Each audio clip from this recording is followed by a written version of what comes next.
Welcome to Fak'd TV News. This is Jeff Semprebon. You're turned on and into the only real fake news that matters today. Gregory Higgins claims to be on vacation, though he did send in stories for tonight's show.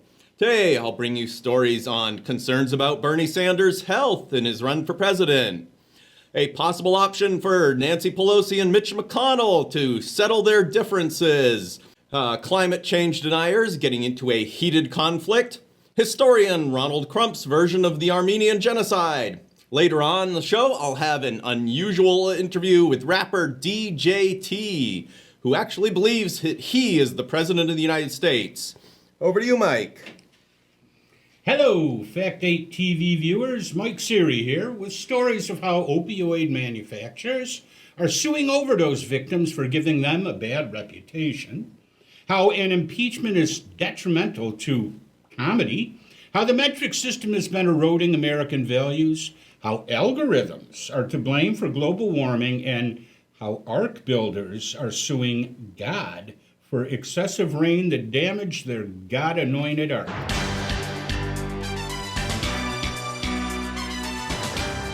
Thank you, Mike. It sounds like you've got your hands full, so we'll let you pick up our first story on Noah's or whoever's decrepit ark it is. Well, thank you, Jeff. So, whose decrepit ark is it anyway? The faith-based builders of a full-size replica of Noah's Ark have filed a lawsuit against God after their precious recreation had been damaged by a torrential downpour. The builders of the newly created Ark Encounter in Williamstown, Kentucky, said they did everything to scale as written and instructed in the Holy Bible. And despite all the hard work, faith, and dedication to Scripture, their ark and their faith in the Lord, their holy and God-appointed ark, collapsed. They emphatically implored that in this case, praising the Lord turned out to be a total and complete bust, and they are looking to be compensated for monies and labor expended in the construction process.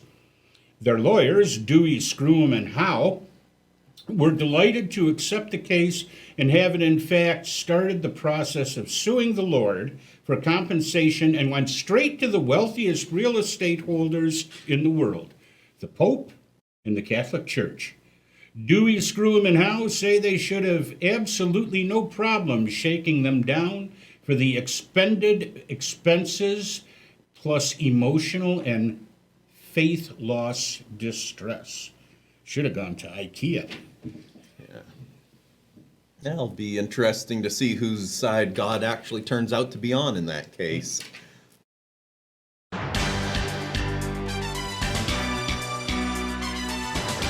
The Sanders 2020 campaign is strongly condemning recent rumors that the senator actually died from his heart attack and that it's his reanimated corpse that is currently campaigning. Unnamed sources claim that his transfer from Las Vegas to Vermont was actually not for purposes of recovery, but to reanimate him using a voodoo pagan ceremony that could be performed in Vermont, the most atheistic state in the Union, but not in Nevada, which is largely influenced by Mormons. Sanders' campaign claims that the rumors are unfounded, and in their words, defy credibility. They point to Sanders' strong performance and liveliness during the recent Democratic debate in Ohio as proof that the senator is alive and well, and they argue that if anyone on the stage appeared to be a reanimated zombie, conspiracy enthusiasts should closely examine the confused and uninspired performance on the debate by former Vice President Joe Biden. Joe Biden. There's a bit of a zombie. That's their point exactly. Yeah. Could be both of them are, but the question is that a reason to believe they'd be worse than any of the other candidates? Well,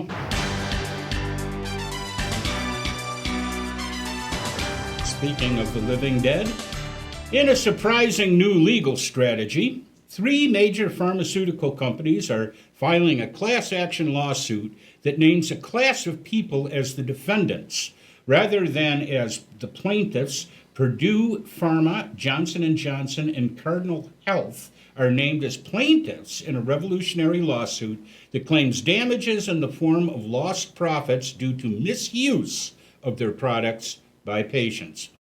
In their complaint, the companies name all patients who have overdosed on their products or on illegal opioids after use of their products from 2011 until the present.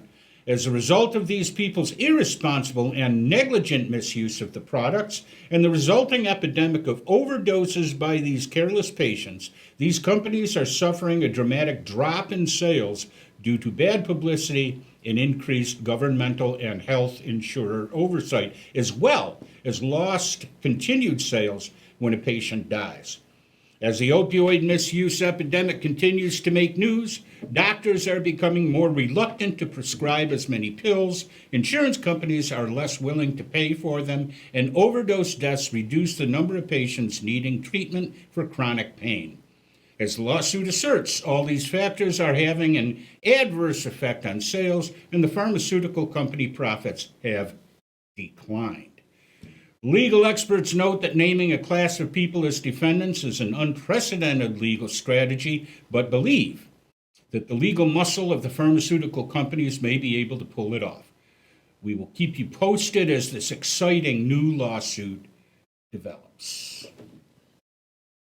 And if it's successful, it'll be interesting to know what other corporations can sue classes of consumers for misuse of their products. Absolutely.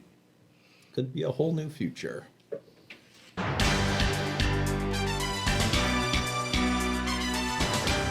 Well, as the impeachment stalemate continues in Washington, with Democrats in the House seeking to impeach President Trump, and Senate Leader Mitch McConnell pledging to block all efforts to remove him, a new survey finds that a strong majority of Americans would support resolving the issue through ritual combat.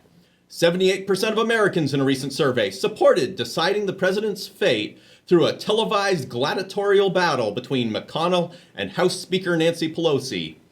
Pelosi, although older and smaller at age 79, an estimated weight of 138 pounds, compared to McConnell's 77 years and 160 pounds, is expected to be an even match based on her greater activity and ferocity. She's ready and willing to attack, noted one analyst, while McConnell's preferred style is just to stand there and obstruct. That'll give her the advantage of initiative in any match. Bookies appear to agree, giving Pelosi a slight edge for the anticipated match. TV networks are expected to bid for the rights to televise the event, and sales of the broadcast rights and ticket sales for the live event will raise funds to be applied against the ever-growing national debt. In an amazing show of bipartisanship, the survey found that support for the match was roughly the same across the political spectrum, with both Democrats and Republicans supporting the idea and certain that their champion will emerge victorious. Well, it'll be a good one to watch. I'll tell you, McConnell, remember when McConnell almost did a header just going to the podium that one time? I think she's got him. Yeah, we can hope. It'll be an interesting match to be sure. Absolutely. He's tough to move, though. Well, that's true.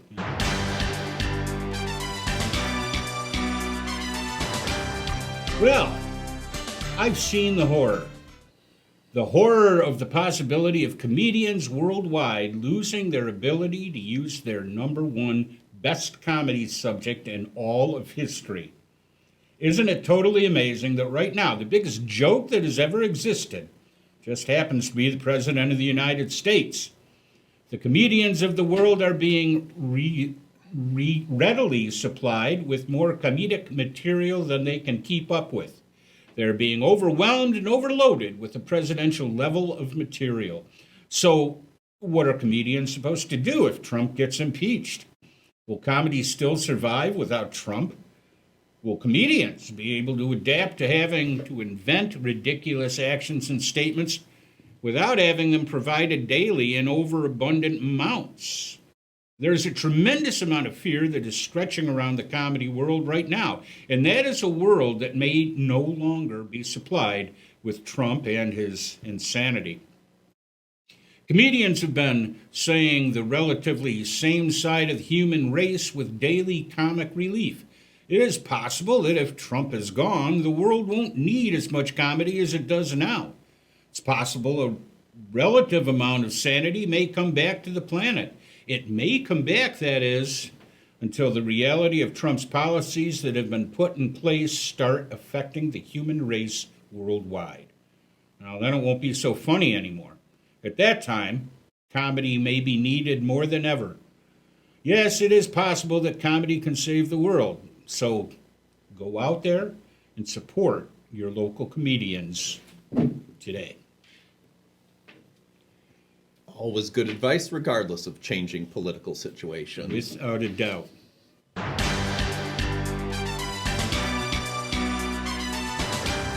And a story about a heated climate change conflict. Police in Keene, New Hampshire were recently called to break up a fight among a group of ardent climate change deniers. Initial statements from the participants suggest the fight broke out while a group was gathered to mock a televised speech by Swedish climate activist Greta Thunberg during her recent tour of the United States. Gathering started as a happy group, swigging beer and yelling at Miss Thunberg's image on the screen, calling her mentally ill, yelling at her to go back where she came from, and congratulating each other on burning the teenager with colorful insults. However, conflict quickly emerged over the correct pronunciation of her name, with a few who had heard her pronounce her own name as Thunberg refusing to give in to the majority who insisted, based on the spelling, that Thunberg was the correct pronunciation. Conflict became heated, and after one of the majority shouted, "You're in America, so pronounce it like an American, not some Swedish Eurotrash socialist," at another, the argument devolved into a physical conflict. Police were called after the altercation spilled out into the yard, alarming neighbors. Police refused to comment officially, pending a criminal investigation, but an unofficial source informed Fak'd TV News that no serious injuries were sustained, despite participants brandishing weapons at one another. Wow. Yeah, it's Keene where they riot over pumpkins. That's a fact. I don't put much stock home in Sweden either.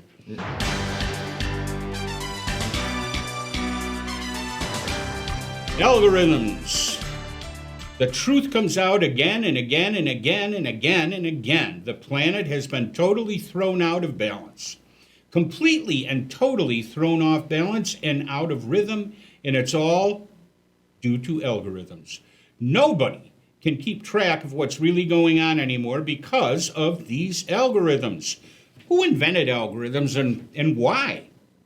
Has it all been a big plan dreamed up by an evil criminal mastermind to completely destroy the world?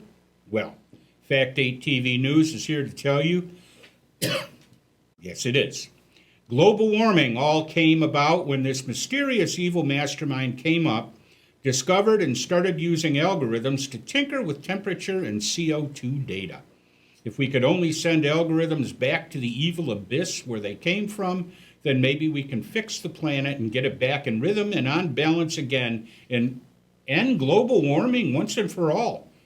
Sometimes the truth hurts, and right now it's hurting big time, and our big, beautiful planet is racing into the next phase of its evil evolution process as the human race and all life forms become completely obliterated by the global warming apocalypse created by these evil algorithms.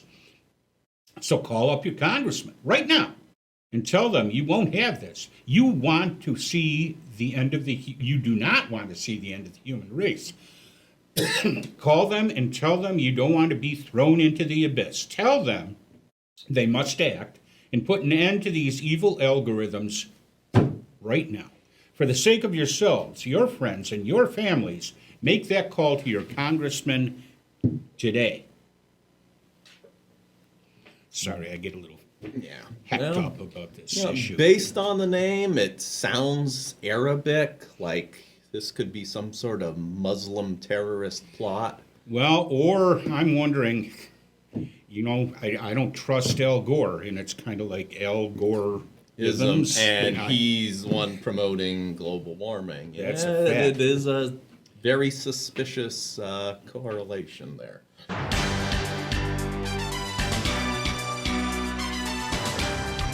In history news, new analysis shows that Armenians won the genocide. A surprising new report by top historical analyst Ronald Crumps argues that, contrary to popular opinion, Armenian citizens of the Ottoman Empire actually won the genocide committed by Turks in the early 20th century. Crump, who lacks any formal education but claims to have a natural instinct for history, combined with a great and unmatched wisdom, argues that the genocide motivated Armenians to leave the failing empire for communities worldwide, spreading their influence and culture well beyond the borders of what is now Turkey and Armenia. Crump also argues that being forced to flee from their ancestral homelands to avoid slaughter by the Turks brought the Armenian refugees greater religious freedom as the survivors arrived in new countries where their Christian faith was welcomed and not considered subservient to the state-supported Islamic religion.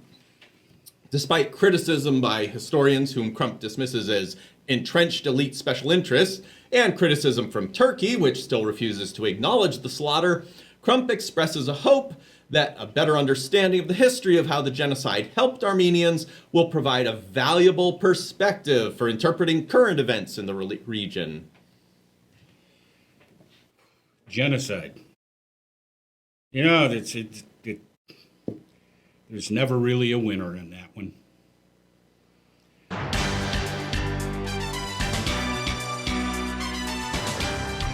Metrics. The metric system. In a continuing effort to make America great again and keeping our great country pure as the driven snow and in line with conservative values, the administration has been taking a closer look at what it is that has been driving our great country down into the gutter of hopelessness and despair. After much study and dispute, it has been noted that one of the greatest factors that started our great country on its slippery slope to the downside has been the integration of the metric system into our schools, our foods, our beverages, machinery, and tools. We let it slip in, and in many areas it has displaced the standard system of measurements used by the founding fathers. Yes, the measurements that were literally used to build this great nation have been cast aside in scorn in favor of a soulless decimal system of measurements that only the French could have invented. They say that identifying the problem is half the solution, and now that the impact of the socialist system of foreign measurements on the American psyche has been identified, the administration is developing proposals on how to send them back to the broken and crime-infested foreign land that they originated from. You give them a centimeter, they'll take a kilometer. And they'll always want a liter bit more. Thank you, Mike. Now for our special guest, rapper Dee Jay Tee is back with us. Welcome back to Fact 8 News, Dee Jay Tee. We're glad to have you back, and we're always happy to hear your opinion on the topics of today. Dee Jay Tee, thanks you, Master Jeff, and I'm glad to be back on your show, too, because whether they know it or not, the needs of the people are great. And I'm here to help you spread the Dee Jay Tee message that needs to be heard by all the good and true, faithful American citizens all across this great country of ours. That is, if you know what I mean. Yeah, I guess I know what you mean about spreading the Dee Jay Tee message. I mean, I guess it's something like spreading peanut butter on a piece of bread. You just start at one side of the country and you smear it all over until you got all corners covered. Yeah, that's it. Help spread the Dee Jay Tee message for real.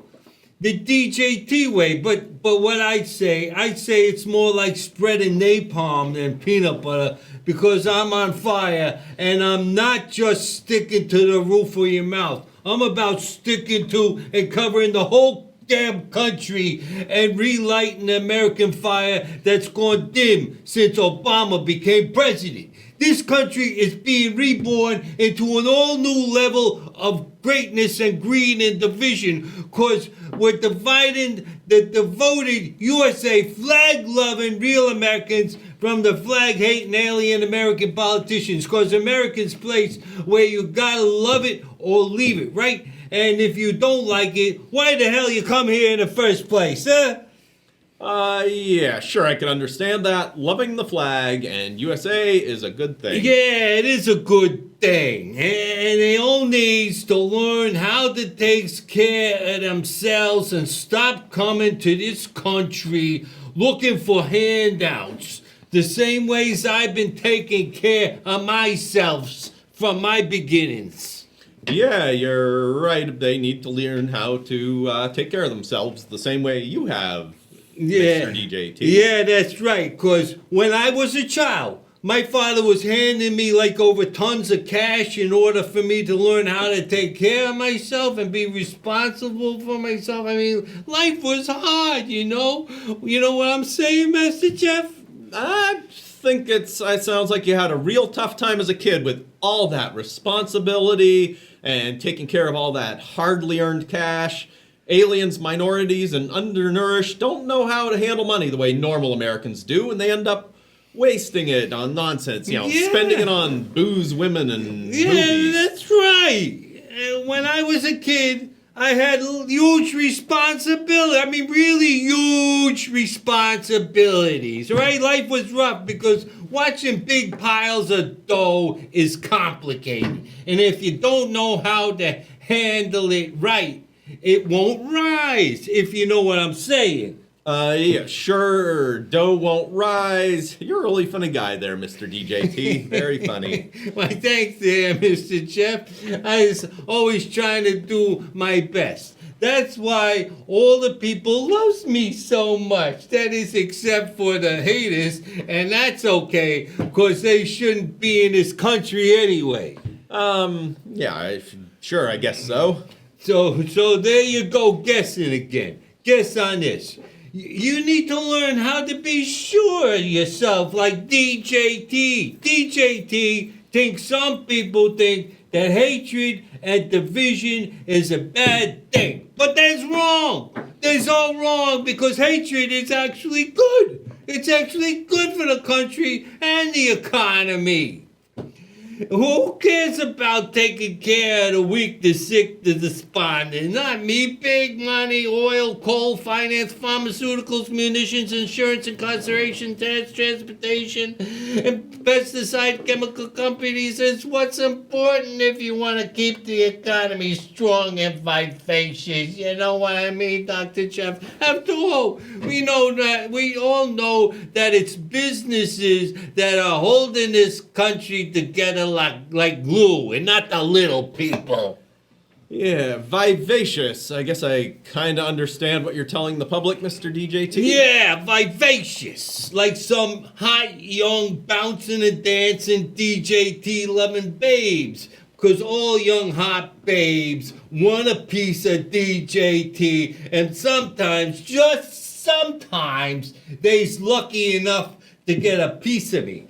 I know some people say it's wrong. Oh, but that's okay. They're just jealous. Yes, jealousy is destructive and self-deprecating. Yeah, they should go out and deprecate on themselves. And anyhow, the good peoples, the DJ Tee's church-going peoples, they just laugh and shrug it off because they all know damn well they's doing the same thing the first chance they get, or they dreaming they could do it. Yes, Mr. DJ Tee. I guess all women would like a piece of that DJ Tee action if they could get it. Yeah, damn right. Straight up and coming at you with no guessing. DJ Tee is always right every time, and if he says he's wrong, he's just lying to make you happy. DJ Tee doesn't make mistakes, only highly miscalculated misconceptions to lead you into believing he doesn't know what he's talking about. But he always does. You know what I'm saying? That's right. We all know DJ Tee never lies. He's always about the truth. DJ Tee never miscalculates anything, properly plans his devious and dastardly misconceptions. And that leads right to my next question, which is, what is your outlook towards global warming? My outlook has always been the same. I'm always out looking for a piece of ass to warm up my global outlook.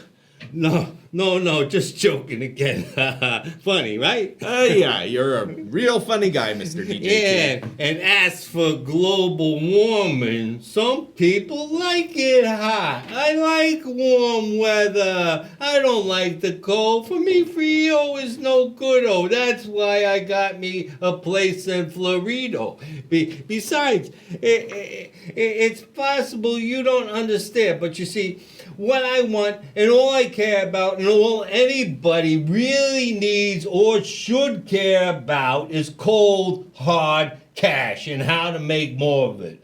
Put it in my pocket right now and I'm happy. Green New Deals don't make no green for nobody, anybody. And they just cost the country big green, big time. Much more than than we or any other low-class stinkhole country can afford. Only problem I can see is that we may just have to learn how to reschedule our golfing according to the weather. And that's no big deal. You just switch flights to a different island or country. I mean, like, what's the big deal? Even if your house gets stuck in a little flood or a forest fire, you have insurance to cover the losses. Just gotta be sure to inflate the losses, the value, and the extent of your damages, and you cover. And you do, if you do a good enough job, as I always do when it comes to insurance claims, you could be praising God that there was a flood because you wind up with living in a bigger house and a better car. So what's the big deal? You're amazing, Mr. DJ Tee. That's right. Yeah, you're just amazing. Have a solution for every problem. That's right.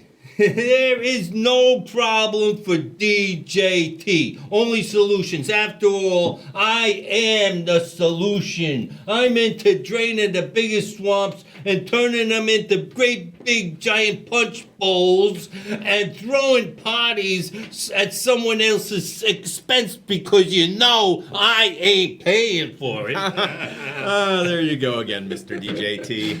Yeah, there I go again. Always going, never stopping until a gorgeous lady, a gorgeous broad screams. You never stop, do you? How can I? Stopping is not in the DJ Tee vocabulary, like my new genius idea of needing ID to buy groceries and having ICE working at all the checkout counters in all the grocery stores nationwide. So no ID and you get deported.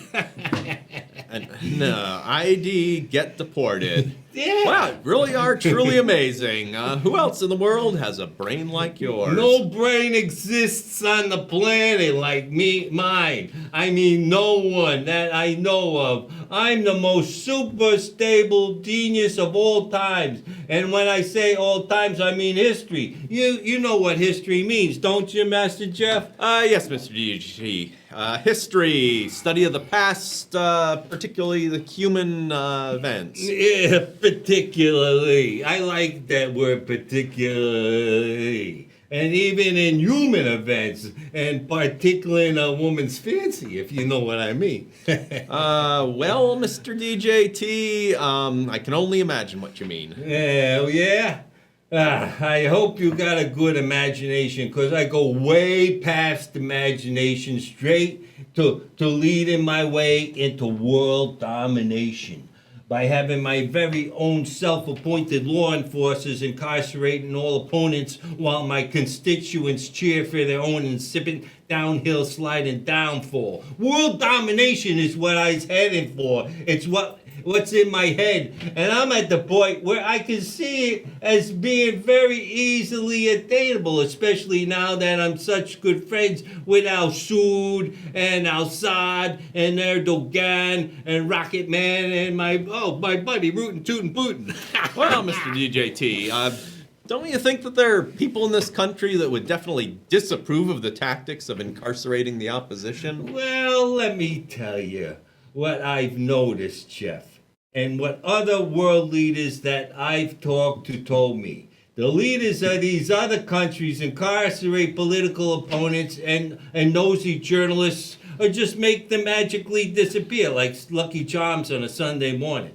Why aren't we allowed to do that? Because this country has allowed the losers like Obama that don't know what the hell they are doing to have to say and how to run this country. And that's just wrong, all wrong. What this country needs is good, strong, and entertaining leadership. What the people want is entertainment, and that's what Master Dee Jay Tee, is giving to the people. Imposing my will in all areas of the world, because I is the one that knows best for everyone. Nobody knows what they want from the world until I tell them what it is that they want. And as long as I'm entertaining and enthusiastic about what it is I want, then that's when they finally figure out what it is they wanted all along. And that's what the Dee Jay Tee message is all about. It's about making the people make a decision that I'm right all the time, because I'm their fearless leader that has finally showed them the way to the truth, justice, and the Dee Jay Tee American way of life. There is nobody, absolutely nobody in the world that is more right than me. Well, Mr. Dee Jay Tee, I hope you're right for the benefit of our country and the world. Of course I'm right. And with the help of my constituents, I will always prosper. Well, that's as many topics as we have time for today. I need more time, because I got a lot more topics to discuss with you. Sorry, but we have to go. There you have it from Mr. Dee Jay Tee. That is Fak'd TV News, letting you know that our country and the world is in good hands. Well, that's it for our show. This is Jeff Semprebon. I'd like to thank you for taking the time to watch our news tonight. So, you guys at home, ladies, children's all sizes, colors, and ethnicities. When the story is too good to wait for the facts, we at Fak'd TV News make up the news as we see fit. So please have a great time out there, and remember to be honest to the spirit that lives within you. Mike, could you say goodnight? Good night, everybody, and have a happy tomorrow. Good night, viewers, and good night, Gregory, wherever you are.